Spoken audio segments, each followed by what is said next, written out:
Thank you, Jessica, and thanks to everyone for joining today. It's really exciting, some of the work that Dr. Castleman has done, and I hope that you get a lot out of it. I see that many of you are from college access programs, so a little bit of this may be familiar, but I'm going to bring us all up to the same spot, and hopefully it's helpful to each of you.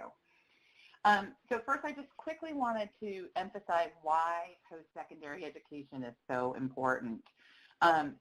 It's really critical to future success of students. 90% of the jobs in high-growth industries with high wages do or will require some form of post-secondary education or training. So post-secondary readiness or meeting that post-secondary readiness benchmark has really important implications for students' future careers and accessing higher wages. Whether they decide to immediately enroll in post-secondary education after high school or determine that they need post-secondary education later in life, making sure students are post-secondary ready really ensures that they have the opportunity to access this later at any point in time in their life. So there are challenges, as you can see. Though high school graduation rates have increased over the past decade, there are still 20% of students who are not meeting this important high school graduation milestone within 4 years of starting high school. And since high school graduation is a prerequisite for most post-secondary education opportunities, this is really important to understand and focus on.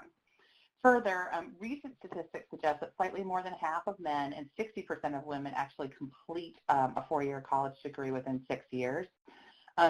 Interestingly, though, these statistics do not reflect student aspirations.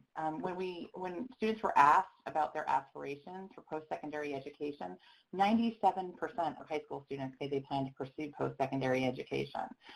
Yet we know that many students are not graduating from our high schools ready. It doesn't jive with the 20% of students who are not meeting that high school graduation milestone. And educators will tell you there is certainly a gap between meeting the high school graduation benchmark and the post-secondary readiness education benchmark. These ACT statistics that are on the screen before you really exemplify why educators have these perceptions, with only 26% of high school graduates in 2013 meeting all 4 of the ACT college readiness benchmarks, and only 11% of graduates from low-income families meeting this benchmark. And when you start to look at a recent report released by Ed Trust, really examining whether students actually have access to college and career readiness or a line of courses or a coherent set of courses, only 10% of students from higher income households have access a college and career ready curriculum, and it's only 7% from lower income households. And 36% of higher income students and 24% of lower income students have access to a college-ready curriculum. This shows that about half, or 46% of students from higher income families actually are able to access a post-secondary readiness curriculum, whether it be focused primarily on post-secondary or college and career ready. And only about a third, 31%, of students from low-income families have access to the same type of curriculum.